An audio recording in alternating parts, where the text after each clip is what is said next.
సినిమాకి కావచ్చు, సినిమా చూడాలనుకున్న ప్రేక్షకులకు ఉత్సాహాన్ని నింపారు. సో, ఈ సినిమాను ప్రోత్సహించడానికి కారణం అంటే చరిత్ర మర్చిపోయిన విషయాన్ని గుర్తు చేసుకోవడానికే మీరు ముందుకొచ్చారా? లేదంటే చరిత్ర అంటే విద్యార్థులు కేవలం పాఠశాలలో చదువుకునేటువంటి చరిత్ర కేవలం మార్కుల వరకే ఉంటుంది. కానీ అది నిజమా? కాదా? అనేది కేవలం అది తెలుసుకోవడానికి విద్యార్థి ఎవరు ముందు చూపరు. కేవలం పరీక్షల్లో వచ్చేటువంటి మార్కుల కోసం మాత్రమే చరిత్ర చదువుకునేటువంటి సందర్భాలు. కానీ ఇలాంటి చరిత్ర ఇప్పుడు విద్యార్థులు తెర మీద చూస్తే సో వాళ్ళలో కలిగేటువంటి భావన ఎలా ఉంటుందనేది మీ అభిప్రాయం? మీరు ఇది సినిమా, దీనికి సంబంధించి సమాధానం కూడా సినిమాలోంచే ఇస్తా. మీకు ఎవరికైనా గుర్తుండొచ్చు, ఉండకపోవచ్చు. ఒక 30 ఏళ్ల క్రితం ఒక మూవీ, సినిమా పేరు హిందీలో క్రాంతివీర్, తెలుగులో పుణ్యభూమి నా దేశం. అందులో ఆ లాస్ట్ డైలాగ్స్ ఉంటాయి ఉరి శిక్ష దగ్గర. చాలా బాగుంటాయి. డైలాగ్ రైటర్ ఎవరో నాకు తెలియదు కానీ అద్భుతం. రవిరాజ పిన్శెట్టి డైరెక్షన్, మోహన్ బాబు డెలివరీ అద్భుతం. అందులో చెప్తారు కదా, you got it, maybe I'm right no. అందులో చెప్తారు కదా, గాంధీ గారు గుజరాతీ కోమటి, అంబేద్కర్ మహారాష్ట్ర మెహరు, పొట్టి శ్రీరాములు, ఇవన్నీ చదివి ఎవడడిగాడు రా నిన్ను అంటాడు కదా. కదా, మనకు కావాల్సిన గుణం అండి. ఇందాక చెప్పుకున్నాం మనం, రామాయణం రాసినోడు ఎస్టీ గారు మేము చదవం అని ఎవడండు? ఆయనే తోపు, ఆయనే హీరో. దానికి ఇక్కడ ఈ సినిమాకి ఎలా అయితే ఈయన హీరోనో అలాగా రాముణ్ణి మనం ఎలా అయితే ఆ గుణాన్ని చూసి ప్రేమిస్తున్నామో అలా ఇక్కడ చరిత్రలో విలన్ని మనం గుర్తు చేసుకోవడం ద్వారా అలాంటి కొత్త విలన్స్ మళ్ళీ పుట్టకూడదు.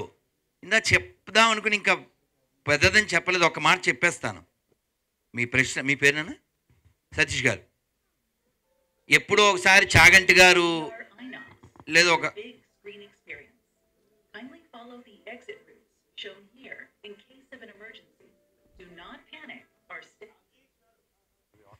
Okay reminder maybe. జై శ్రీరామ్.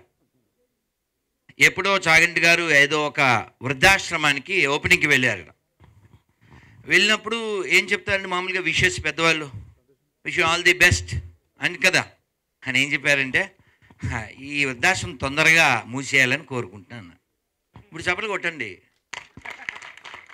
మీరేమైనా వెయిట్ చేస్తున్నారా ఏంది? మీరు కత్తిరింపబడి పుడితే ఎప్పుడు కత్తిరిద్దామా అనుకుంటారు అమ్మా నాన్నని చిట్ట చివరి దాకా. అందుకే ఒక హరికథ మీరు తర్వాత చూడండి, సింహాచల శాస్త్రి గారిని కొడితే వస్తుంది. ఆయన అంటారు, మన కన్న అమ్మా నాన్నలకి గుళ్ళు కట్టించకపోయినా పర్లేదు కానీ గుడి ముందు కూర్చోబెట్టకూడదు. ఇగోటిటా ఎంత దారుణం అండి. కొన్ని వీడియోలు చూస్తే కడుపు మండిపోతుంది. ఆ తల్లికి తిండి ఉండదు. 10 మందిని పెంచగలిగే తల్లి ఉంటుంది కానీ 10 మంది కొడుకులు ఒక్క తల్లిని పెంచలేరా? ఏం దేశంలో ఉన్నామండి? నేలని ఏమంటాం మనం? అమ్మా. ఏమండి తెలంగాణ పోరాటం దేనికి జరిగిందండి? భూమి కోసం, భుక్తి కోసం, విముక్తి కోసం. పోతుగడ్డ, పోరుగడ్డ, బట్ మ్యాక్సిమం నవ్ ఓన్లీ ఎర్రగడ్డ. Very bad. అవును కదా, వెరీ పిటి. ఇందాక మన కెమెరామెన్ చెప్పారు, నాకు నిజంగా తెలియదు, నేను హైదరాబాదీనే అని. ఏం పేరు? రమేష్. చాలా దురదృష్టం. ఇప్పుడు తెలియజెప్పాల్సిన బాధ్యత ఎవరిది? ఇలాంటి పెద్దవాళ్ళు. Is taken responsibility. Give the big hand, big up. Definitely బాధ్యత. ఏమండి మనం బొబ్బిలిపల్లి సినిమా చూసాంగా, చూసిన వాళ్ళకి తెలుస్తుంది. ఎవరికైనా సరే ఇది రామాయణంలో శ్లోకం అని తెలవాడికి, జననీ జన్మభూమిశ్చ స్వర్గాదపి గరి అంటే అన్నగారు బొబ్బిలిపల్లి. కానీ యాక్చువల్గా అది ఎక్కడదే? రామాయణంలోది. రామాయణంలో ఎవరు చెప్పారు? లక్ష్మణుడు చెప్పాడు, అన్నయ్య బాగానే ఉంది ఇక్కడ అంతా, సెటిల్ అయిపోదాం అన్నాడు. అంటే మనకి నేర్పించడానికి. అప్పుడు ఏం చెప్పారు రామచంద్రమూర్తి? అపి స్వర్ణమయీ లంకా నమే లక్ష్మణ రోచతే జననీ జన్మభూమిశ్చ స్వర్గాదపి గరీయసి. ఇదంతా బాగానే ఉంది, బంగారం, గోల్డెన్ లంక. కానీ మనకి అమ్మ కంటే, మాతృమూర్తి కంటే, మాతృభూమి కంటే స్వర్గం కూడా ఎక్కువ కాదు. అందుకే చూడండి, భారతీయులు ప్రపంచంలో ఏ దేశాన్ని దోచుకోలేదు. గర్వంగా అక్కడ బాలయ్య బాబు కొడతారుగా, మనం అందరం తొడగొడి చెప్పచ్చు, ప్రపంచాన్ని మనం దోచుకోలేదు, ప్రపంచం మీదకి దండెత్తలేదు, ఎక్కడ దేన్ని మనం కబ్జా చేయలేదు. కానీ మన దేశం మీదకే మొఘలాయలు వచ్చారు, హూనులు వచ్చారు, సెకులు వచ్చారు, బ్రిటిష్ వాళ్ళు వచ్చారు, డచ్ వాళ్ళు వచ్చారు, పిచ్చోళ్ళు వచ్చారు. ఇంకా దోచుకుంటూనే ఉన్నారు, దాచుకుంటూనే ఉన్నారు చాలా భాగాల్లో. మొన్న మీరు సారీ టు ఐ కంక్లూడ్, మొన్న లక్షద్వీప్ వెళ్ళారా?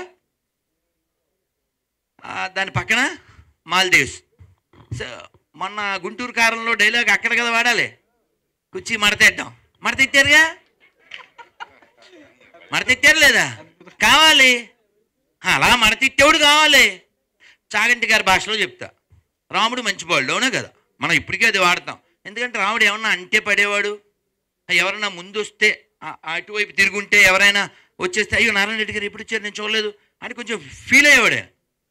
రాజుగారి కొడుకే, నాట్ బిల్లప్ బాబాయ్. ఈ చక్రవర్తి తనూజాయ సార్వభౌమాయ మంగళం, ఈ సన్ ఆఫ్ ఏ ఎంపరర్, కానీ పూర్వభాషీచ రాఘవ అంటే అంత వినయంగా ఉండేవాడు. కృష్ణుడు పుట్టినప్పటి నుంచి మడతెట్టడం మొదలెట్టాడు. 1 month బేబీగా ఉన్నప్పుడు పోతన వచ్చింది, కళ్ళు మూసుకున్నాడా? దాన్ని కళ్ళు మూయకుండా కళ్ళు మూసుకుంటే వెళ్ళిపోతుంది అనుకున్నాడు. కానీ ఏమైంది దానికి? మీరు చెప్తే హట్ అవుతారు, ఈ తల్లు నన్ను క్షమించాలి, లైవ్లో చూసేవాళ్ళైనా తర్వాత చూసేవాళ్ళైనా, ఇది ఓన్లీ ఫర్ ఫన్. కృష్ణుడు ఏమనుకున్నాడో చెప్తున్నా. ఎందుకు నాకు ఆల్రెడీ గతంలో బ్యాడ్ నేమ్ వచ్చింది, మా పిల్లలు కూడా నన్ను నువ్వు తాటకన వేసేసావు, ఇప్పుడు పెద్ద మాట్లాడుతున్నావు అని నన్ను ఛాలెంజ్ చేశారు మా పిల్లలు, మొదలెడ్డమే లేడీస్తో ఎందుకు అని కళ్ళు మూసుకున్నాడంట. కానీ ఆయనకి తప్పలే, అక్కడ లేడీస్ ఫస్టే, ఇక్కడ లేడీస్ ఫస్టే. ఇగోట ఇదే శాస్త్రం అంటే సరదాగా చెప్పాను, కానీ లేడీస్ ఎప్పుడు ఫస్ట్, లేకపోతే మనం డస్ట్ కదా. అమ్మ భూమి ఏమంటాం? భూమాత. ఆవు గోమాత. పుస్తకం సరస్వతి మాత. డబ్బులు లక్ష్మీమాత. నీళ్లు గంగామాత. అన్నం అన్నపూర్ణ. ఎక్కడైనా ఏం చూస్తున్నాం? మాత. కానీ చాలా దురదృష్టం ఏంటంటే మనం మాత అన్న చాలా మందిని వాడు మై ఖాతా అంటున్నాడు. దురదృష్టమా కదా? ఆలోచించండి, నిజం మాట్లాడదాం. నేను ఎప్పుడు చెప్పే మాటే మళ్ళీ చెప్తున్నాను, cow is not belongs to Hindus, sky is not belongs to Hindus, water is not belongs to Hindus, earth is not belongs to Hindus. This is for humans. చెరువులు పాడైతే బాధపడుతున్నావా లేదా? మూసి మనం వెళ్తే వెళ్ళాలి ముక్కు మూసి, అవునా కదా? మనకుండొచ్చు డబ్బు, కానీ దాని పక్కన నడిస్తే వస్తుంది జబ్బు. ఒకప్పుడు అలా లేదే. అసలు మూసి పేరు తెలుసా మీకు ఎవరికైనా? మొన్న యూనో హిస్టరీ దెబ్బగాండి సతీష్ కదా, అది ముచ్చుకుందా నది అని ఎవరికి తెలియదు. అనంతగిరి నిజామాబాద్ జిల్లాలో మూలం ఉంది, వికారాబాద్ దగ్గర. కానీ మనకు వికారం ఎక్కినోడికి వికారాబాద్ విషయం ఎలా తెలుస్తుంది? ముచ్చుకుందుడు ఎవరు? భాగవతంలో ఉంది. కృష్ణుడు వచ్చాడు, ఆయన నిద్రలేపాడు, సరే చాలా ఉంది. కానీ విషయం ఏంటంటే మన పూర్వులు చాలా గొప్పవాళ్ళండి. ఈ భూమిని ఏమని పిలుస్తారు? నాట్ జస్ట్ ఇందాక రాఘవేంద్రరావు గారు చెప్పినట్లు ఇండియా, దీనికి ఎప్పుడైనా భారత్ పేరు పెట్టాలన్నారు. యాక్చువల్లీ ఇది భారతే, ఎప్పటికీ భారత్. ఇది మధ్యలో ఎవడో టోపీ వాళ్ళలో ఇంకోళ్ళో కాపీ వాళ్ళలో వచ్చారు, దీనికి ఏదో పేరు పెట్టారు. కానీ వాస్తవం ఎక్కడ పోతుంది? ఇప్పుడు శ్యామల అను అని పిలుస్తుంది, వారికి ఉండే సాన్నిహిత్యం బట్టి. అమ్మ మీ పేరైతే అనసూయ, పౌరాణికం, ఆ పేరైతే పోదు కదా. అలా ఈ దేశం భరతవర్షే, భరతఖండే ఎక్కడి నుంచి వచ్చింది? పురాణాల నుంచి వచ్చింది, భాగవతం నుంచి వచ్చింది. చిన్నది కాదు ఇది. పుణ్యభూమి, కర్మభూమి, జ్ఞానభూమి, రుచిభూమి, తపోభూమి, దేవభూమి, నాట్ రోగభూమి. ఇట్స్ ఎ యోగ భూమి. Remember this please. అంటే మీరు ఎంతైనా మాట్లాడగలరు, ఎన్ని విషయాలైనా సమగ్రంగా చర్చించగలరు. ఇప్పుడు దర్శకుడికి ఇచ్చేస్తాను, అందుకే చెప్పాను నేను జియో లాంటి అన్లిమిటెడ్ టాక్. శశాంక్ గారు, ఈ సినిమా సెన్సార్ అయిందా? సెన్సార్ నుంచి ఎలాంటి అభ్యంతరాలు వ్యక్తమయ్యాయి? March 1st రిలీజ్ అవబోతుంది 6 లాంగ్వేజ్ల్లో. ప్రొడ్యూసర్ గారు చైనాలో కూడా రిలీజ్ చేద్దాం అంటున్నారు. సో సెన్సార్ నుంచి ఎలాంటి అభ్యంతరాలు వ్యక్తమయ్యాయి? సినిమా రిలీజ్ అయిన తర్వాత ఎలాంటి పరిణామాలు రాబోతున్నాయని మీరు అంచనా? సెన్సార్ అంటేనే మేమేమైనా తప్పు చేస్తే అడ్డుపడడానికి ఉన్న ఆయుధం. ఆ సెన్సార్ జరిగిపోయింది. మేము ఎక్కడా తప్పు చేయలేదు, పొరపాటు చేయలేదని ప్రూవ్ అయిపోయింది. సెన్సార్ సర్టిఫికేట్ హ్యాపీగా మా చేతికి వచ్చింది. వాళ్ళు హిస్టరీని హిస్టరీలాగా చూశారు. ప్రతి దానికి ప్రూఫ్స్ అడిగారు. వాళ్ళు ఒకటి అడిగితే నేను 4 ఇచ్చాను. వాళ్ళు చాలా హ్యాపీగా ఫీల్ అయ్యారు. చాలా రెగ్యులర్ సినిమాలకు ఎంత ప్రశాంతంగా సెన్సార్ జరుగుతుందో అంతకంటే ప్రశాంతంగా సెన్సార్ జరిగింది. సో సత్యనారాయణ అయితే వాళ్ళకి సెన్స్ ఉంది. చాలా మూవీస్ విషయంలో హిస్టరీ తీసుకున్నప్పుడు వాళ్ళకి నచ్చిన వాటినే తీసుకునే అవకాశాలు చాలా ఉంటాయి. చాలా మూవీస్ అట్లా చూసాం. సో మీరు ఈ హిస్టరీని టచ్ చేశారు కాబట్టి యాస్టీస్ తీసుకున్నారా, లేదు మీకు ఏవి కావాలో అవి చూపించాలనుకో? నాకు ఏమి కావాలో 2 పాయింట్లకు 2 ఆన్సర్స్ ఉన్నాయి. ఒకటి, హిస్టరీని యాజ్ ఇట్ ఈజ్గా హిస్టరీనే తీసుకున్నాను, ఏది మార్చలేదు. అయితే హిస్టరీలో చాలా ఉన్నాయిగా, నాకు ఏది కావాలనుకున్నాను? ఇక్కడ ప్రజలు చేసిన విముక్తి పోరాటం, మనుగడ కోసం చేసిన పోరాటం, స్వాతంత్ర్య పోరాటం, దాన్నే ఇతివృత్తంగా తీసుకొని చేశాను. యాజ్ ఇట్ ఈజ్ హిస్టరీ, ఎక్కడ ఏమీ ఎక్స్ట్రా క్రియేట్ చేయలేదు. ఎన్నో 2% 5% చేసింది మంచి కోసం చేసి, అది కూడా 5%. అది మీకు సినిమా చూసి అర్థమవుతుంది. ఓకే, ఇది చేయాల్సిందని మీరే అంటారు. అయితే 2 మతాలకు సంబంధించి కన్ఫామ్గా మనం సినిమాలో చూపిస్తాం. సో సినిమా రిలీజ్ అయిన తర్వాత ఏమైనా కాంట్రవర్సీస్ వచ్చే అవకాశం ఉంటారా? నేను ఇంతకుముందు మాట్లాడుతూ చెప్పా, 2 మతాల దృష్టితో చూడకూడదు. ఒక అధికారం, 2 అమాయకత్వం. అమాయకత్వానికి అధికారానికి మధ్య జరిగిన పోరాటం, అస్తిత్వానికి మూర్ఖత్వానికి మధ్య జరిగిన పోరాటం ఇది. అందుకనే మతం దృష్టితో చూసిన వాళ్ళు ఆ మత్తులోనే ఉంటారు. దయచేసి మతం దృష్టితో, ఆ కుళ్ళుతో చూడొద్దు. చరిత్ర దృష్టితో చూడండి. దీన్ని ఒక ఇతిహాసంగా చూడండి, మా ప్రజల పోరాటంగా చూడండి, అంతే. అనసూయ గారు, సో ఇందాక మీరు మాట్లాడుతూ రజాకార్ బిఫోర్ ఆఫ్టర్ అన్నట్లుగా మీ లైఫ్లో ఉంటుంది అన్నారు. సో చాలా నా లైఫ్లో అన్నానా? సారీ, స్ట్రాంగ్గా అంటే ఇంతకు ముందు నేను స్ట్రాంగ్ అయ్యాను మన అనుభవాను నా వస్తే సారీ మన అందరి లైఫ్లో అదే అంటే మీరు పర్సనల్గా అంటే లేడీస్ విషయానికి వస్తే కనుక ఈ మూవీలో మీరు చూపించిన రోల్ ప్రకారం చూస్తే కనుక చాలా స్ట్రాంగ్గా కనిపిస్తుంది. సో ఈ రోల్ తర్వాత కావచ్చు, హిస్టరీ తెలుసుకున్న తర్వాత కావచ్చు, అనసూయ ఎట్లా మారింది? అదే చెప్తున్నా, నాకు బిఫోర్ అండ్ ఆఫ్టర్ డెఫినెట్గా. ఎందుకంటే ఇప్పుడు ఫర్ ఎగ్జాంపుల్ డాక్టర్స్ దగ్గరికి వెళ్ళాము, ఎప్పుడు మీ హిస్టరీ అడుగుతారు, యువర్ హెల్త్ హిస్టరీ ఫైల్ తీసుకురండి. బికాస్ ఆ కాన్ఫిడెన్స్ వేరే ఉంటుంది. Because you know where it started, you know where to go, అంతే. నేను అదే చెప్తున్నాను, that when you know where it started, me confidence, మీరు ఎటు వెళ్ళాలి, మీ దారి, అవన్నీ కరెక్ట్గా క్లియర్గా కనిపిస్తాయి. ఫాగిష్నెస్ ఉండదు. So for me that gave me a lot of strength. Because నాకు తెలుసు నా హిస్టరీ గురించి. ఇప్పుడు ఇంకా చాలా హిస్టరీ అనేది సముద్రం అండి, చాలా తెలుసుకోవాలి ఇంకా. సో ఇలాగే గూడూరు నారాయణ రెడ్డి గారు, సత్యనారాయణ గారు సినిమాలు ఇలాగే తీస్తూ ఉంటే బాగుంటుంది. అందులో నన్ను కూడా ఉంటే నేను చాలా ఆనందిస్తాను. బికాజ్ నా జన్మ ధన్యమవుతుంది. మనందరికీ ఒక పర్పస్ అనేది ఉంటుంది, వై వి ఆర్ అనేది. సో నేను నెమ్మదిగా తెలుసుకుంటున్నాను. ఒక జరియా అంటారు కదా, ఒక ఏమంటారు, సారీ, జరియా మార్గం, ఒక one medium. we all are, we have to pass our paths one day or the other, and if we all are towards one destination, it will be very peaceful and very meaningful. So నాకు డెఫినెట్గా రజాకార్ గురించి తెలుసుకున్నప్పుడు నాకు ఇప్పుడు నేను చెప్తున్నా, నేను ఓపెన్గా చెప్తున్నాను, నేను ఒక పాటలో ఉన్నాను, పాట తర్వాత ఒక సీన్లో నేను చెప్పొచ్చు. ఆ సీన్ ఏదో వద్దా? ఓకే. సో అంటే ఏ మన హిస్టరీలో దేని గురించి అనేది కూడా థియేటర్లోనే చూద్దామా. బైరన్పల్లి ఇన్సిడెంట్, అందులో నేను చాలా అంటే తెలంగాణలో ఉన్నవాళ్ళు, వాళ్ళ ఫ్యామిలీస్ బిలాంగ్ అయిన వాళ్ళకి డెఫినెట్గా ఆ ఇన్సిడెంట్ ఒళ్ళు గగ్గురు పుడుస్తుంది. Everybody feels very personal. So ఆ ఇన్సిడెంట్ అంతవరకే ఉన్నాను నేను. It's an episode. రజాకార్ల అకృత్యాలు అన్నీ చూపించారు, మనకు తెలియాలి. ఐ ఫీల్ వెరీ సాడ్ అండి. నేను ఫస్ట్ నా పాట రిలీజ్ అప్పుడు కూడా చెప్పాను, ఎవరెవరి గురించో చదువుతున్నావు, నా మెమరీ వేస్ట్ అయిపోయింది చిన్నప్పటి నుంచి చదివి. I mean we all have certain chip ఇంతే ఉంటుంది కదా దాని మెమరీలో. Why did I read about all of them and why not now? నాకు అర్థం కావట్లేదు, బుక్స్లో ఎందుకు లేవండి ఇవన్నీ ఇప్పుడు చదువుకోవాలి? మన హిస్టరీ గురించి ఎందుకు లేదు? నాకు చాలా పేర్లు కొత్తగా సార్ నాకు నరేట్ చేస్తుంటే అవునా, ఓహో, ఆహా, ఐఎమ్ లైక్ ఐ ఫీల్ ఏంటి నా I will turn 39 this May 15th. ఇన్ని ఏళ్ళు వేస్ట్ అయిపోయాయి నావి. If I had this knowledge before, my purpose would be different, you know. So I think మీరే చూసుంటారు చేంజ్ నాలో. It's obvious. Thank you. Director గారు, హాయ్ సురేష్ గారు, నాతోటే మాట్లాడతారా? ఎలా ఉన్నారు? బాగున్నా. చెప్పండి. నిజంగా ఇంతకుముందు వచ్చిన ప్రెస్ మీట్లకి అనసూయ వేరు, ఈ ప్రెస్ మీట్కి వచ్చిన అనసూయ వేరుగా కనిపించేసింది మనందరికీ.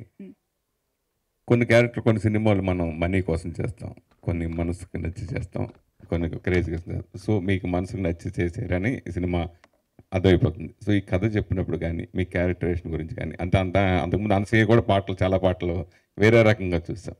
సో ఈ రకంగా దీనికి మీరు ఎలాంటి కేర్ తీసుకుని చేశారు? నేను మారలేదు, ఇవాల్వ్ అయ్యాను. మార్పు వేరు, ఎవల్యూషన్ వేరు.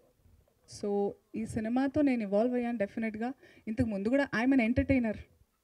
ఈ ఎంటర్టైన్మెంట్తో పాటు ఇలాంటి కథలు వస్తే, ఇలాంటి ధైర్యం ఉంటే, ఇలాంటి పాత్రలు రాస్తే వస్తే ఆ బరువు వేరే ఉంటుంది, నా అదృష్టం ఇంకోలా ఉంటుంది. అది నేను తీసుకునే అంత బుద్ధి నాకు ఉండాలి, ఆ భగవంతుడు ఇస్తున్నాడు, ఆ కనెక్ట్ ఉంది కాబట్టి ఐఎమ్ గ్రేట్ఫుల్. బట్ అది ఇప్పుడు ఏంటి, దాస్ గారు ఉన్నందుకు నేను ఏదో స్పిరిచువల్గా మాట్లాడలేదు. చాలామందికి తెలుసు I'm always very connected. So you will see, అలాంటి పాటలు చూస్తారు తప్పకుండా. యాజ్ అన్ ఎంటర్టైనర్ నేను చేస్తాను. బట్ ఈ సినిమా అనేది అంటే ప్రతి పాత్ర నాకు నచ్చే, కనెక్ట్ అయ్యే చేస్తాను. కానీ ఈ సినిమా ఇట్స్ ఎలా చెప్పాలి నేను, ఇది జరిగింది, ఇది ఎలా చెప్పాలి సార్?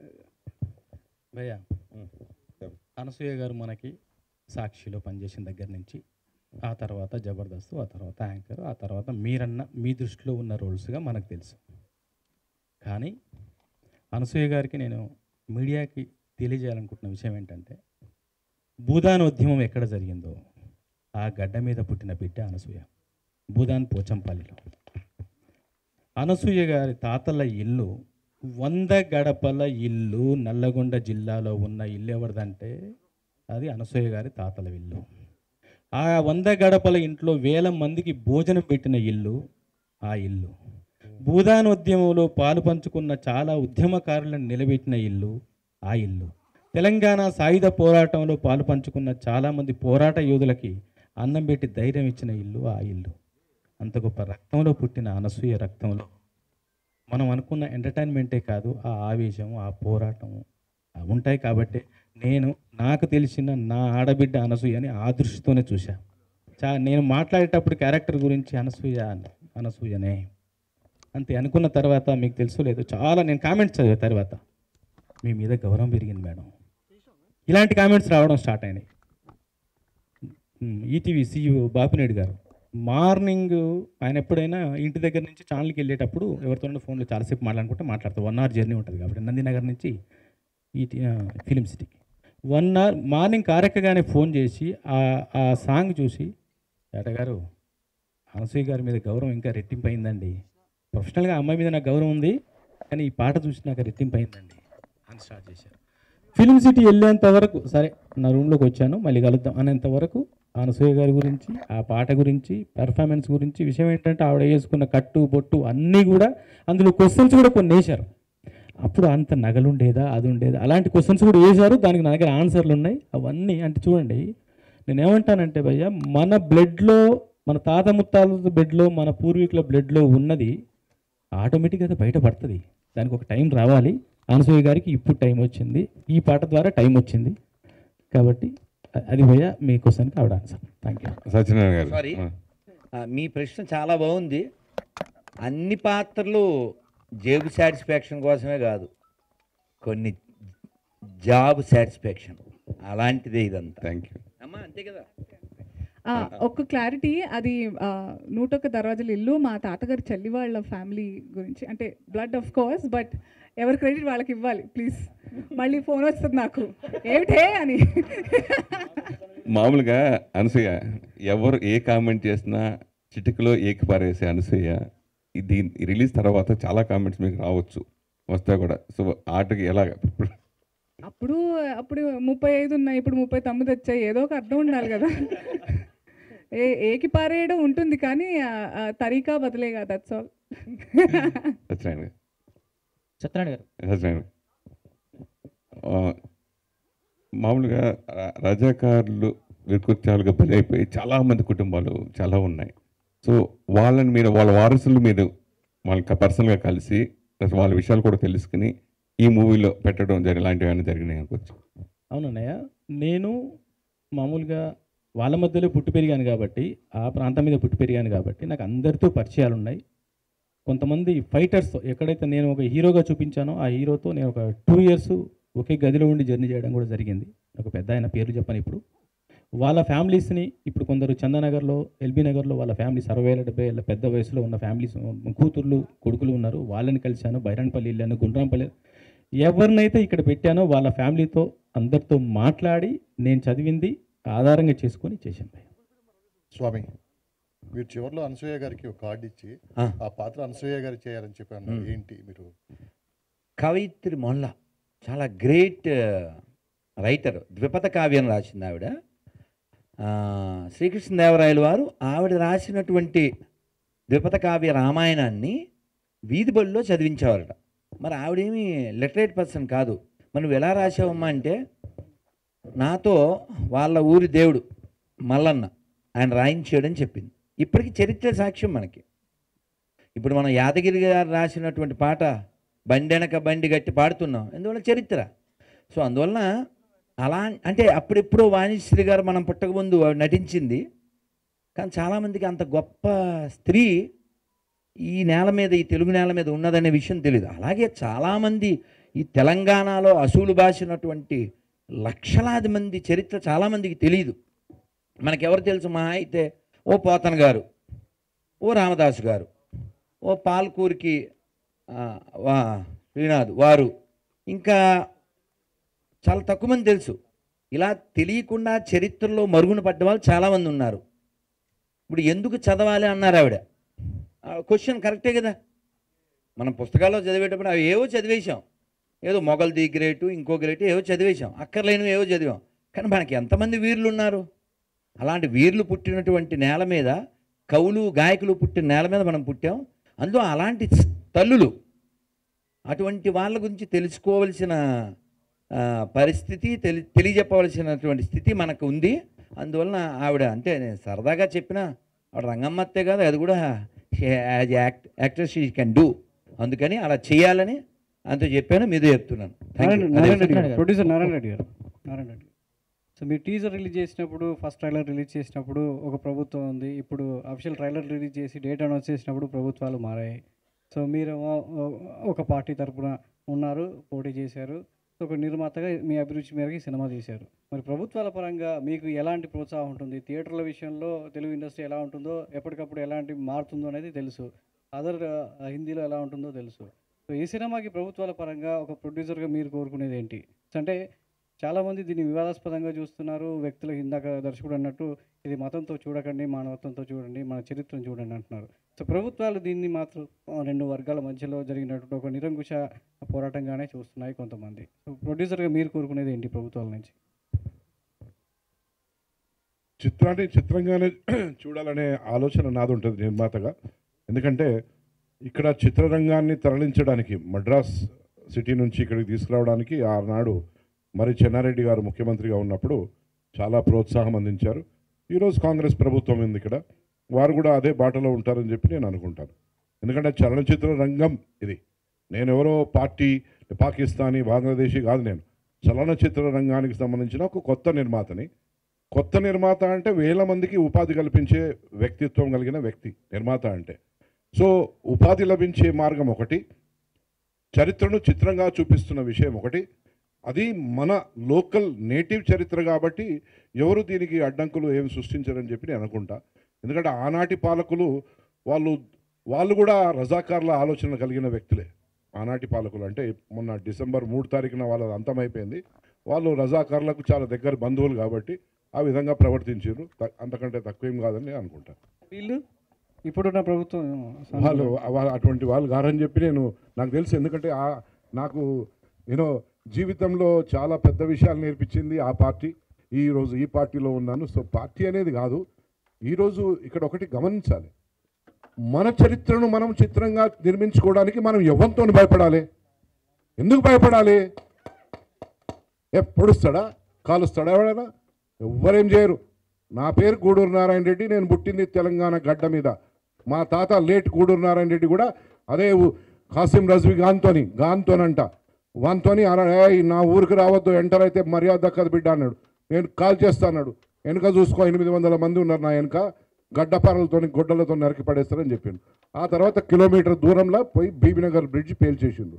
నేను సినిమా తీయడానికి అది కూడా ఒక కారణం. ఎందుకంటే నాకు చిన్నప్పుడు మేము ఈతకు పోయినప్పుడు అర్థమైందా, మేము అంటే చిన్నగా ఉన్నప్పుడు నేను గూడూరులో 7th క్లాస్ వరకు చదువుకున్నా. 7th క్లాస్లో నేను స్టేట్ టాపర్ని. నేను తెలుగు మీడియం చదువుకున్నా. 1974లో అప్పుడు హైదరాబాద్కి వచ్చిన. గత ప్రభుత్వము ప్రశాంతంగా ఉన్న హైదరాబాద్లో ఇప్పుడు ఇలాంటి సినిమా అవసరమా అని చెప్పి ఒక ప్రశ్న లేవనెత్తారు. ప్రభుత్వాలు మారాయి, సినిమా సెన్సార్ అయిపోయింది, రిలీజ్కి వచ్చింది. ఇప్పుడు గత వాళ్ళని తీసుకుపోయి చెత్తబుట్టలేశారు, నలిపేశారు వాళ్ళని నల్లులు లెక్క. వాళ్ళ గురించి మనం మాట్లాడుకోవడము చాలా తక్కువ, మంచిది. ఎందుకంటే ఇప్పుడు మనం we're at a different stage now. మనం యజ్ఞం చేయబోతున్నాము. ఆ యజ్ఞంలో బాగా ముఖ్యమైన ఘట్టం ఏంటిది? మన సమాజానికి ఆనాడు జరిగిన అకృత్యాలను మనం తెలియజేయడానికి మనం పూనుకున్న ఈ కార్యక్రమం ఇది. మధ్యాహ్నం వచ్చి రాక్షసులు వచ్చి యజ్ఞం చేస్తుంటే నీళ్లు పోస్తున్నానంట, మేఘాలను చిత్రవదనం చేసి నీళ్లు పడేటట్టు చూస్తున్నానంట, మట్టి వేస్తున్నానంట. ఆనాటి ఋషులకు చాలా కష్టాలు కలిపి అటువంటి వాళ్ళని మనం అనుకుందాం. వాళ్ళేంది పెద్ద సబ్జెక్ట్ కాదు. వాళ్ళు నిన్న వాళ్ళ హిస్టరీ ఎంత 20 సంవత్సరాల హిస్టరీ నిన్న మొన్నటి వరకు పరిపాలించిన వాళ్ళది. అంతకుముందు ఎక్కడ వాళ్ళు నా లెక్కనే ఇంకో పార్టీలో ఉన్నారు. ఆ పార్టీలో వాళ్ళ నాయన ఇంకో పార్టీలో ఉన్నాడు, ఇంకో తాత ఇంకో పార్టీలో ఉన్నాడు. అంతే, సబ్జెక్ట్ ఏమి ఇక్కడ మారలేదు. మనమంతా భారతీయులం. భారతదేశంలో ఉంటూ భారతదేశ చరిత్ర గురించి మాట్లాడడానికి దమ్ము లేకుంటే మనం ఈ దేశంలో ఉండదు. పోయి పాకిస్తాన్ ఉండాలి. అక్కడ గోధుమ రొట్టె చేసుకోలేని పరిస్థితి. కిలో గోధుమ పిండి కావాలంటే నీకు వారం రోజులు ఆగాలి. చక్కెర కావాలంటే కిలో చక్కెర కావాలంటే 3 నెలలు ఆగాలి. అటువంటి దేశమా మనది? మన దేశమా మనది? భరతమాత బిడ్డలం మనం, భగత్ సింగ్ తమ్ములం మనం. ఎట్లా అంటే అట్లా మనం బతకొచ్చు. మన దేశంలో ధైర్యంగా బతకొచ్చు. నీకు ఏదుందో నీ ఫండమెంటల్ రైట్, నీ ఆర్టికల్ బాబాసాహెబ్ అంబేద్కర్ అందించిన నీ రాజ్యాంగం నీ దగ్గర ఉన్నది. Article 19 gives you all those rights. Same thing I follow Babasaheb Ambedkar. మీకు మీ దర్శకుడికి బెదిరింపు కాల్స్, కామెంట్స్ వస్తున్నాయి. వేలు వచ్చినాయి. ఈ విషయంలో ప్రభుత్వం సెక్యూరిటీ కూడా అవకాశం ఏమైనా ఉందా? వేలు వందలు వచ్చినాయి. We don't care about it. We are the citizens of this free universe. I don't care about all that.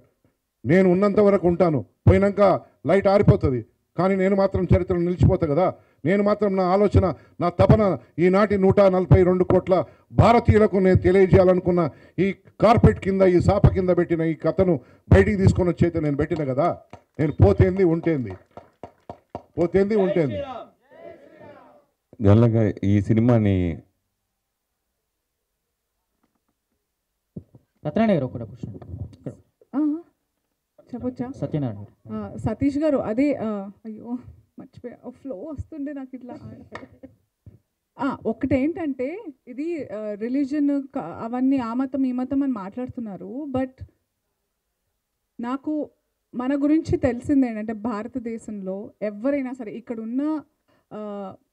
ఇక్కడున్న ముస్లిమ్స్ కూడా, I have a lot of friends. నేను ఓల్డ్ మలక్పేట్లో పెరిగాను. స్కూల్ అంతా అక్కడే, ఆస్మాన్గఢ్లో, మూసరాంబాగ్లో, మొత్తం నాకంతా స్కూలింగ్ అక్కడ, ఫ్రెండ్స్ అలాగే. I have really good. అది ఇది అని కాదు, అన్నిట్లోనూ మంచి చెడు ఉన్నట్టు ఇక్కడ ఉన్నారు అక్కడ ఉన్నారు. కానీ మన దగ్గర ఏంటంటే వీ నెవర్ టేక్ రివెంజ్. మనందరం అవెంజ్ చేస్తాము, మన పని మనం చూసుకుంటాం, మనం వద్దు అని అడ్డుగా గట్టిగా ఉంటాం. కానీ వీ నెవర్, మన ధైర్యం ఏంటంటే అనేది ఏంటంటే మన భారతదేశంలో మన ధర్మంలో మనకి భయం ఎక్కువగా ఎందుకు లేదు, మన పని మనం ఎందుకు చూసుకుంటామంటే మనకు తెలుసు మనం కరెక్ట్ అని. మా అమ్మ ఎప్పుడూ చెప్తూ ఉండేది, నువ్వు రైట్ అయినప్పుడు నీకు భయం ఉండదు. అండ్ నాకు అదే అనిపిస్తుంది. అందుకే చాలామంది అంటారు మీరు అంత ధైర్యంగా అయినట్టు. నాకు తెలుసు భయ్, నేను తప్పు చెప్పట్లేదు, నాకు తెలుసు. Why should I be scared of anything? So even for sir ఒకటి లెట్ మీ కంక్లూడ్. నేను నా ఓపెనింగ్ రిమార్క్స్లోనే గంగా, జమున, తైజీబ్ అన్నాం. మీకు తెలుసో తెలియదో నా బెస్ట్ మిత్రులు ముస్లిమ్స్. వాళ్ళు నాకు చాలా డబ్బులు ఇచ్చారు వితౌట్ ఎనీ ఇంట్రెస్ట్. అరే బహుత్ జబర్దస్త్ నికాల్ చల్ నికాల్ అని చెప్పి. అర్థమైందా? ఇవన్నీ ఊరికే ఎవడో ఈ తోక సత్తిగాన్లు అంతా నేనంట. తోక సత్తిగాన్లు అంటే ఈ పనికిరాని మొన్నటి వరకు పరిపాలించిన వాళ్ళు తోక సత్తిగాన్ల కిందనే నేను వాళ్ళని పరిగణిస్తా. వాళ్ళకు ముక్కు తెలియదు, మూతి తెలియదు, నడుమంతర పోలం అనమాట. They are all new rich fellows. మధ్యన వచ్చిన పవర్తోని, అహంకారంతోని ఆనాడు ఎవడాడు వాడు వచ్చిండాడు జోకర్ గాడు నిలబడి జోక్లు వేసాడు. మునవర్ ఫారూఖీ కానీ Z+ సెక్యూరిటీ. అరే సైకిల్ నాకెందుకు వెళ్ళేరా సెక్యూరిటీ? నా పర్సనల్స్ నేను ₹1,00,000 పెట్టుకుని నేను నా పర్సనల్ గన్మెన్లను పెట్టుకున్నా. ఎందుకు వెళ్ళలేదు సైకిల్? చెర్రా ఎందుకు వెళ్ళలేదు బాబు అంటున్నా నేను. మీరంతా అంటే అటువంటి వాళ్ళ గురించి మనం ఈరోజు చర్చ మాట్లాడుకుంటే వేస్ట్. ఇది people who are ruling the country and the state, they have their thing in their center. They are not acting autocratic. వాళ్ళు ఏదో నా రాజ్యం అని పరిపాలిస్తలేరు ఇక్కడ. రేవంత్ రెడ్డి గారు చాలా ఆయన పరిపాలన దక్షత ఉన్న వ్యక్తి. ఈ రోజు వరకు ఆయనకు ట్వీట్లు ఇచ్చారు అప్పటిలేక. ఆయన ట్వీట్ ఇవ్వగానే ట్వీ అని చెప్పి లేచిండు ఈయన ఏం లేవలే అటు దాని గురించి ఏం రెస్పాండ్ కాలే. ఎందుకంటే అవసరం లేదు. What is the reason? React కావడానికి అవసరమేముంది ఇక్కడ? అరే మన చరిత్రను మనం చిత్ర రూపంలో తీసుకుంటే ఎవరికైనా ప్రాబ్లమా? ఈరోజు ఏమైనా వేరే వాళ్ళ గురించి మనం మాట్లాడుతున్నాం. అనసూయ చెప్పింది కరెక్టే. We have nothing against anybody. We have to live right. మనం కూడా పోయి బిర్యానీ తినాలి కదా, మిఠాయిలు తినాలి కదా. వాళ్ళు ఎంత మంచిగుంటే మనకు పెళ్లిళ్ళలో పోయినా కానీ ఎక్కడ పోయినా మళ్ళీ షెర్వాని వేసుకోవాలి, అవన్నీ ఉంటాయి. అది వేరే. ఈ చిత్ర నిర్మాతకు కొన్ని ఇబ్బందులు ఉంటాయి నాలంటూ. అందు గురించేనేమో ఎవరు తీయలేరు, దీన్ని సాహసం చేయలే. ఎవడో ఒకటి లేవాలి కదా. అందరు అల్లూరి సీతారామరాజు కాదు కదా, అందరు భగత్ సింగ్లు గారు కదా. అట్లనే ఒక గూడూరు నారాయణ పుట్టిండు, సరే తీసిండు, బయటకు వచ్చింది, సినిమా వచ్చేసింది. ఇప్పుడు ఇది ఆల్రెడీ నొప్పులు స్టార్ట్ అయినాయి, పురుడు పోసుకోవాల్సిందే అంతే. సినిమా బయటకు ఎవరు ఆపలేరు. ఈది అమీన్ పుట్టొచ్చినా ఆపలేడు, ఒసామా బిన్ వాడు వచ్చినా ఆపలేడు. అర్థమే? ఇది కటింగ్ కాదు, ఇది న్యాచురల్ బర్త్. టప్పన వచ్చేస్తుంది బయటికి. మన వరకు ఒక పార్టీకి సపోర్టింగ్గా ఈ సినిమా వస్తుందని ప్రచారం బాగా ఎక్కువ జరిగింది. అయితే ఇప్పుడు కరెక్ట్గా పార్లమెంట్ ఎలక్షన్స్ ముందే ఈ సినిమా రావటం. నా తమ్ముడు సురేష్ అడుగుతున్న ప్రశ్నకు నేను చాలా చక్కటి జవాబు ఇస్తా. నేను ఈరోజు ఏ పార్టీలో అయితే ఉన్నానో, ప్రపంచంలోనే అత్యంత ప్రజాదరణ కలిగిన పార్టీ, 13 కోట్ల మంది సభ్యులు ఉన్నారు పార్టీలో.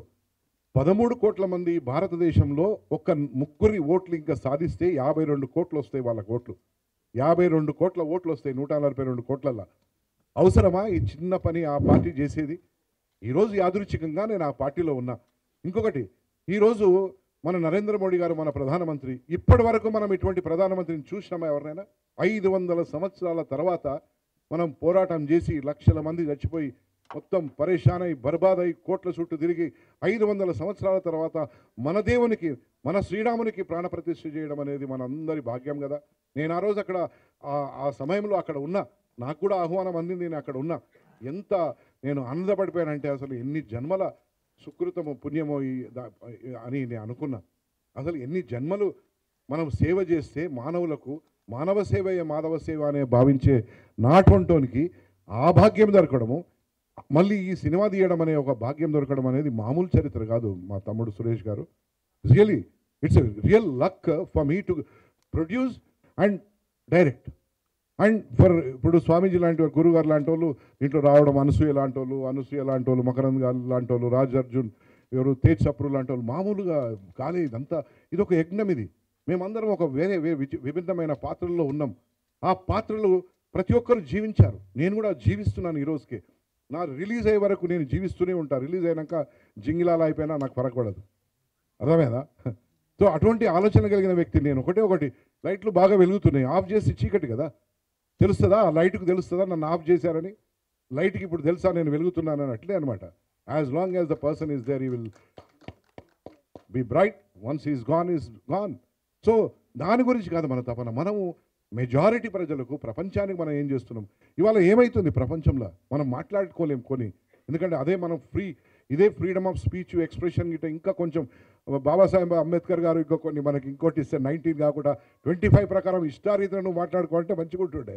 కానీ వారు ఇచ్చింది కూడా చాలే, ఎందుకంటే మనం అందరం కూడా అది గంగా జమున తహజీబ్ అనేది ఆ పద్ధతి ప్రకారం పోతున్నాం కాబట్టి let is all travel together.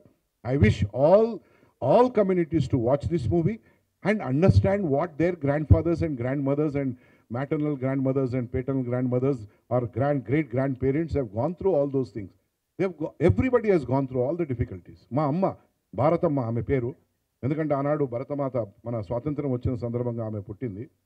అంతకుముందే ఆ పోరాటం జరుగుతున్నప్పుడు ఆమె ఇప్పుడు 82 సంవత్సరాలు. ఈ రజాకారులు ఉన్నప్పుడు 7 సంవత్సరాల వయసు 6.5 సంవత్సరాల వయసు ఆమె అక్క దగ్గరికి బొంబాయికి పంపించారు. మా అమ్మ ఇప్పటికి ఉంది. మా తాత బావమరిది శివారెడ్డి గారు అని భువనగిరి పక్కన ఉంటారు, ఆయన వయసు ఇప్పుడు 97.5. వాళ్ళ బావగారు లేట్ గూడూరు నారాయణ రెడ్డి గారు ఈ రజాకారులతో పోరాటం చేసినప్పుడు ఆయన వయసు 20 సంవత్సరాలు. ఇవాళ ఆయన బ్రతికున్నాడు, చొల్లేరు అనే గ్రామంలో బ్రతికున్నాడు, 97.5 ఇయర్స్. ఆయన అంటాడు, మా బావగారు చాలా పోరాటం చేశారు, నా మనవడు నువ్వు కూడా అంతకంటే ఎక్కువ గట్టిగా ఉన్నావు, నువ్వు అసలు నీకు 2 సార్లు వచ్చినాయి, మామది నాయనది అందరిది వచ్చింది, నీకున్న ధైర్యం అవునికి లేదు అంటాడు. Probably my genetics are more stronger, because నేను ఈ వయసులో కూడా ఇంత నేను దుందుడుగ్గా ఉంటానంటే నాకు అసలు చాలామంది ఉండరు 60 సంవత్సరాలు 62 సంవత్సరాలు 62 oh God man you are 62 అంటారు. I act like a 42-year-old man, maybe 37-year-old man, అంతే కదా. I live, let live, and I will see that this movie is appreciated by one and all. Thank you very much. Comment sir, 1 minute. ఈ సినిమాకి అంటే చాలా సినిమాల విషయం action లేవు, only faction. నిజం గట్స్ ఉన్నోడికి హిట్స్ ఉంటాయి. ఇప్పుడు మనకి నిజాం గవర్నమెంట్ అనగానే ఎలా కాదనుకున్నా తెలంగాణ సాయుధ పోరాటం అనేది ఇప్పటివరకు ఒక రెఫరెన్స్గా ఉంది. అఫ్ కోర్స్ మీరు కొత్తగా ఏం చెప్పబోతున్నారు అనేది సినిమా చూస్తే తెలుస్తుంది. ఈ సినిమాకి సంబంధించి మీరు చేస్తున్న ఇన్వెస్టిగేషన్లో ఈ ఆంధ్ర మహాసభ కానీ తెలంగాణ సాయుధ పోరాటం ఏదైతే రాసి ఉంటే రావినారాయణ రెడ్డి వీళ్ళు ఈ సెక్షన్ ఉందో ఇక్కడ నుంచి ఏమైనా రిఫరెన్స్లు తీసుకున్నారా? ఒకటి. నెక్స్ట్ ఈ సినిమాలో ఇంతకుముందు సుద్దాలు గారు చెప్పినట్టు షేక్ బందగి కానీ యాదగిరి కానీ మనకు మామూలుగా తెలంగాణ పోరాటం అనగానే గుర్తొచ్చే మహిళా వీరనారి చాకల ఐలమ్మ ఇలాంటి వాళ్ళ క్యారెక్టర్స్ రిఫరెన్స్ లాంటి ఈ సినిమాలో ఏమైనా చూపించబోతున్నారా? మీరు అడిగిన దాంట్లో షేక్ బందగి అనేది ఏంటంటే తెలంగాణ సాయుధ పోరాటంలో మొదటి అమరుడు, అర్థమైందా? అయితే నేను తీసుకున్న సబ్జెక్ట్ ఏంటంటే ఆగస్టు 15th ఎప్పుడైతే స్వాతంత్రం వచ్చింది భారత్కు, అక్కడి నుంచి సెప్టెంబర్ 17th 1948 మనకు స్వాతంత్రం వచ్చింది. బిట్వీన్ ఈ 1 yearలో ఏం జరిగింది అని లైన్ తీసుకున్నాను. కాబట్టి ఇందులో ఈ 1 yearలో జరిగిన ఇన్సిడెంట్స్ ఉంటాయి, దీనికి గతంలో ఇలా జరిగింది అని చెప్పే కొన్ని ఇన్సిడెంట్స్ అది ముందు కూడా కావచ్చు. ఎందుకంటే 1936లో వచ్చింది రజాకార్ వ్యవస్థ. సో 36 కానీ ఇదేంటి 47లో ఫ్రీడమ్ వచ్చింది మనకి. సో ఆ 36 నుంచి వాళ్ళ అరాచకాలు ఎక్కువ ఉన్నాయి కాబట్టి అక్కడ ఏమైనా పిక్ చేయాల్సుకుంటే పిక్ చేసుకున్నాను. తర్వాత ఏమంటున్నారంటే మీరు రావినారాయణ రెడ్డి గారు కానీ, ఆరుట్ల కమలాబాయి గారు కానీ, ఆరుట్ల రామచంద్రారెడ్డి గారు కానీ, మల్లు స్వరాజ్యం కానీ, భీమిరెడ్డి నరసింహారెడ్డి కానీ, మల్లు నరసింహారెడ్డి కానీ, బద్దం ఎల్లారెడ్డి కానీ, సాకలి ఐలమ్మ కానీ వీళ్ళందరూ కూడా వీళ్ళ ఇట్లాంటి వాళ్ళు నేను చెప్పాను కదా తెలంగాణలో ఊరుకు 4 హీరోలు ఉంటారు. అయితే ఏంటి అంటే నేను తీసుకున్న లైన్లో నా ప్లేలో ఎవరు ఏ పోరాటం ఇమిడి ఉంటుందో ఏదైతే ఆడియన్స్కి నేను అర్థమయ్యేటట్టు చెప్పగలను, కన్ఫ్యూజ్ అవ్వకుండా చెప్పగలను అదే చెప్పాను. ఈ పోరాటంలో కమ్యూనిస్టులు తెలంగాణ సాయుధ పోరాటం చేశారు, ఆర్య సమాజు చాలామంది రాధాకృష్ణ మొతాని, నరేంద్ర పవార్, బసవ మానయ్య ఇట్లాంటి పెద్ద పెద్ద వాళ్ళు ఆర్య సమాజ్ పోరాటం చేశారు. స్టేట్ కాంగ్రెస్ నుంచి పరమానంద తీర్థ ఫైట్ చేశారు, రామానంద తీర్థ ఇది జాయిన్ ఇండియా ఉద్యమం మొదలుపెట్టారు ఆయన. ఇట్లా అన్నీ చేశారు. కాబట్టి ఏంటంటే అందరినీ తీసుకున్నాను. నేను ఇంతకుముందు నుంచి చెప్పేది అదే, నాకు ఇది కమ్యూనిస్టుల సినిమానో కాంగ్రెస్ వాళ్ళ సినిమానో ఆర్య సమాజ్ వాళ్ళ సినిమానో కాదు. ఇక్కడ విముక్తి కోసం జరిగిన పోరాటంలో పార్టిసిపేట్ చేసిన ప్రజలని ప్రభావితం చేసిన మోటివేట్ చేసిన నాయకుల అందరిది కలిపిన స్టోరీ. ఎగ్జాక్ట్లీ. మీరు ఈ సినిమాను మత కోణంలో చూడొద్దు అని చెప్తున్నారు. సినిమా ట్రైలర్లో చూస్తే ఇక్కడ హిందూ మహిళలు, పర్టికులర్గా హిందూ మహిళల ఒక రెసెంబ్లెన్స్ కనిపిస్తోంది. ఇప్పుడు మీరు వేదిక మీద మాట్లాడుతున్న ప్రతిసారి పాకిస్తాన్ ఎగ్జాంపుల్గా చూపిస్తూ ఉన్నారు. అప్పుడు మత కోణం కాకుండా ఎలా ఉంటుంది? ఇది 100% మత కోణం కాదు. ఎందుకంటే మీరు ఏం చెప్పారంటే హిందువులు, హిందూ మహిళలు, హిందూ అన్నారు. Not like that. వాళ్ళని రెసెంబ్లెన్స్ చేస్తూ సన్నివేశాలు అంటే గాజులు పగలగొట్టడం ఇలాంటివి. అప్పుడు హిందువులకు రిప్రజెంట్ చేస్తున్నట్టుగా అంటే తెలంగాణ సమాజాన్ని కాకుండా పర్టికులర్గా హిందువులను రిప్రజెంట్ చేస్తున్నట్టుగా ట్రైలర్లో ఉంది, అంతే సినిమాలో ఉందని నేను తెలియను. అప్పుడు మత కోణం కాకుండా ఎలా ఉంటుంది అంటే అంటే ఇప్పుడు మతం అనేది మీకు ఎందుకు వస్తుందంటే అక్కడ విలన్ అనే అతను ఒక మతానికి సంబంధించిన వాడు కాబట్టి మీకు మత కోణం కనిపిస్తుంది. ఆ విలన్కి అపోజిట్గా ఎగ్జాక్ట్గా మీరు తీసుకున్నారని అది ట్రైలర్లో అధికార వ్యవస్థకి తెలంగాణ సమాజాన్ని కాకుండా హిందూ సమాజాన్ని ముందు తీసుకొచ్చారు కదా, ఆబ్వియస్గా రెండు మతాలే కనిపిస్తున్నాయి కదా ఇక్కడ. అదే చెప్తున్నా. ఇప్పుడు నేను తెలంగాణ వాడిని, ఓకే, మన పూర్వీకులు సినిమా చేసినప్పుడు అలా బొట్టు పెట్టుకొని విలన్ క్యారెక్టర్ ఏం రాబాయ్ ఏం చేస్తాను అని తీశారు కదా. ఇక్కడ తెలంగాణ వాడు విలన బొట్టు పెట్టుకున్న హిందూ విలన్ తీశారా ఇన్ని రోజులు సినిమాలు? కాదు కదా, ఆ క్యారెక్టర్ కోసం తీశారు. ఇక్కడ కూడా అధికారంలో ఎవడున్నాడు, దుర్వినియోగం ఎవడు చేశాడు, వాడి మీద చేశాం సినిమా. వాడు చేసిన అరాచకాలు చేశాం. అధికారం మత్తుతో చేసిన అరాచకాలని చూడండి. వాళ్ళు చేసిన అరాచకాలు ఇక్కడ హిందూ రాజ్యం, హిందూ సమాజం, హిందువులే ఉంటారు, హిందూ స్త్రీలే ఉంటారు. వాడు చేయగలిగింది ఏం చేస్తారు? మహిళని మహా అంటే మానవంగం చేస్తారు. అదే చేశాడు కాబట్టి అదే చూపించాం. మరి హిందువులు ఉన్నారు కదా, ఇక్కడ ఉన్న సమాజం అది కదా జరిగింది. కాబట్టి అందుకే నేను ఏమంటున్నంటే అధికారి ఏ మతం అనేది మర్చిపోకాసి, అవమానపడ్డాడు, బాధించబడ్డాడు, ఏ మతం అనేది మర్చిపో. పేదోడు, ఆడది, రైతు, కూలి, శ్రామికుడు, గ్రామీణుడు, అర్థమైందా? వీళ్ళ మీద, నీ చదువు మీద, నీ బుద్ధి మీద, నీ నాయకత్వం మీద, నీ అధికారం మీద, నీ డబ్బు మీద, నీ అస్తిత్వం మీద వరుసగా క్యూ రాసి స్కెడ్యూల్ వేస్తాం కదా మనం సినిమా తీసేటప్పుడు. ఫస్ట్ ఎక్కడ నొక్కాలి? వీడికి చదువు లేకుండా చేయాలి. నెక్స్ట్ ఎక్కడ నొక్కాలి? వీడికి డబ్బు లేకుండా చేయాలి. నెక్స్ట్ ఎక్కడ నొక్కాలి? వీడికి అధికారం లేకుండా చేయాలి. ఇవన్నీ అయిపోతే ఏం చేస్తాడు? వాడు నిర్వీర్యం అయిపోతాడు. అప్పుడు ఏం చేయాలి? మీద చేయాలి. అప్పుడు వినకుండా ధైర్యంగా ఉంటే మానం తీయాలి, ప్రాణం తీయాలి. అక్క లేదు, చెల్లి లేదు, అమ్మ లేదు, తల్లి లేదు, పిల్లలు లేరు, ఎవరు అందరి ముందు మానం చేయాలి. చేశారు, అదే చూపించాం. ఓకే, ఫైనల్గా అయితే ఇప్పటివరకు వాస్తవంగా చూసుకుంటే తెలంగాణ ఈ సాయుధ పోరాటం లేదా మనకు దీనికి సంబంధించిన రజాకర్ దాంట్లో భైరాన్పల్లి ఎపిసోడు వాస్తవంగా ఎవరు అంత హైలైట్ చేయలేదు. ఈ సినిమాలో మీరు హైలైట్ చేశారా? 100% చేశాం భయ్య. ఎందుకు చెప్పానంటే నా సెట్ కనిపించింది కాబట్టి భైరాన్పల్లి చెప్తున్నాను. ఎగ్జాక్ట్లీ నిజానికి 100%. ఇక్కడ ఏమైందంటే ప్రతి ఊరి నుంచి ఒక పోరాటం జరిగింది. మనకు భైరాన్పల్లి పుస్తకాల్లో ఉంది కాబట్టి మనం ఎక్కువ చూసాం. కానీ ప్రతి ఊరు నుంచి ఇక మన దగ్గరలో ఉన్న అప్పంపల్లిలో ఒకేసారి 1000 మంది అటాక్ చేసి 200 మంది టపా టపా టపా కాల్చిపోయారు. ఎందుకు కాల్చారంటే కాల్చినోడు తెలీదు, సచ్చినోడు తెలీదు. అప్పంపల్లి అది నేను తీసుకోలేకపోయా. అట్లా చాలా ఊర్లు ఉన్నాయి. మా సతీష్ ఉంది పరకాల, దానికి ఒక విశిష్టత ఉంది. సో అక్కడికి వెళ్ళి నివాళులు అర్పించి వచ్చాం. అట్లా మనకి చెప్పాను కదా ఏది అవసరమో అది తీసుకున్నాను. ఇంకొక ఆన్సర్ చెప్పాలి. ఇంతకుముందు అడిగింది సతీష్ అడిగాడు, సో అండ్ సో పార్టీ ప్రస్తుతం అధికారంలో ఉంది కదా, ఇబ్బంది పెడుతుందా? సర్దార్ వల్లభాయ్ పటేల్ ఏ పార్టీ నుంచి డిప్యూటీ ప్రైమ్ మినిస్టర్గా ఉండి ఇక్కడ వారు చేశారు?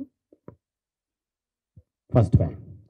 సెకండ్ పాయింట్, ఈ ఎలక్షన్స్ జరగడానికి ముందు ఇప్పటి మన గౌరవ ముఖ్యమంత్రి రేవంత్ రెడ్డి గారు ఇక్కడ రజాకార్ వ్యవస్థ గురించి ఎంత గొప్పగా వివరించారు మీడియాలో. ఆ పరిస్థితి రాకూడదని చెప్పారు కదా. సో ఆ పరిస్థితి రాకూడదని మేము చెప్పడం కోసమే చూపిస్తాం. థర్డ్ పాయింట్, ఈరోజు కాంగ్రెస్ ప్రెసిడెంట్ ఎవరు? మల్లికార్జున్ ఖర్గే. మల్లికార్జున్ ఖర్గే గారు 20 ఏళ్ల వయసులో ఉన్నప్పుడు వాళ్ళ అమ్మని ఆయన ఎదుటే, 7 ఏళ్ల వయసులో ఉన్నప్పుడు వాళ్ళ అమ్మని ఆయన ఎదుటే నిర్దాక్షిణ్యంగా కాలి చంపింది ఈ రజాకార్ ముఖ చెల్లెల్ని. ఒకే చోట అమ్మని చెల్లెని ఒకే చోట మల్లికార్జున్ ఖర్గే గారు అమ్మని మీరు గూగుల్ చేయండి, ఇప్పుడు కాలి చంపేశారు. సో ఇప్పుడు ఎలా వ్యతిరేకిస్తారు? ఎవరిని వ్యతిరేకిస్తారు? మిమ్మల్ని మీరు వ్యతిరేకించుకుంటారా? మీ చరిత్రను మీరు సార్ చెప్పినట్టు కార్పెట్ కింద పెట్టుకుంటారా? పెట్టుకోలేరు, నెత్తులు పెట్టుకోవాల్సిందే. అది ఇది ఒక మంచి సినిమాగా నాకు అర్థం. నేను ట్రైలర్ చూశానండి.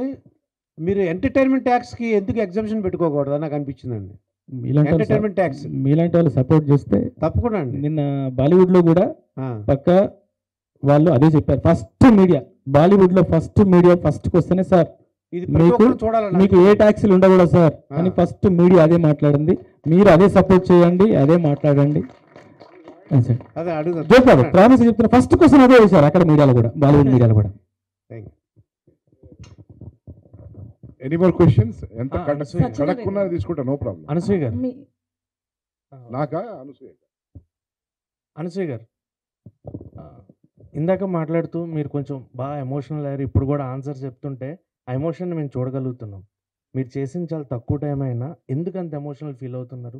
అంత ఎమోషనల్గా ఫీల్ అయ్యే కంటెంట్ ఏంటి ఈ సినిమా నుంచి మనకు అంటే చెప్తున్నారు ఆల్రెడీ ఏం జరిగింది, హిస్టరీని మనం చూపిస్తున్నాం అని. కానీ మీరు ఎంత ఎమోషనల్గా క్యారెక్టర్ ఏంటి మూవీలో మీరు?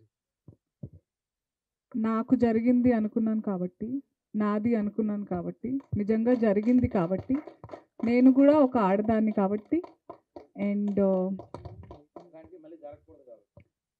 జరగనివ్వకూడదు అనుకుని చేశాను కాబట్టి. Super, thank you. So Satyanarayana, అంటే మీరు ఈ మూవీని ప్రొడ్యూస్ చేయడం అనేది కూడా గట్స్తో సంబంధించిన విషయం. అయితే ఇందాక మీరు మాట్లాడుతూ December 3తో ఒక పాలన అంతమైంది, అది కూడా నిజాముల్ లాంటిదే అన్నారు. సో గత 10 ఏళ్ల పాలన మీద కూడా ఏమన్నా సినిమా తీసే అవకాశం ఉందా? వాళ్ళ గురించి ఎంత తక్కువ మాట్లాడితే అంత మంచిది.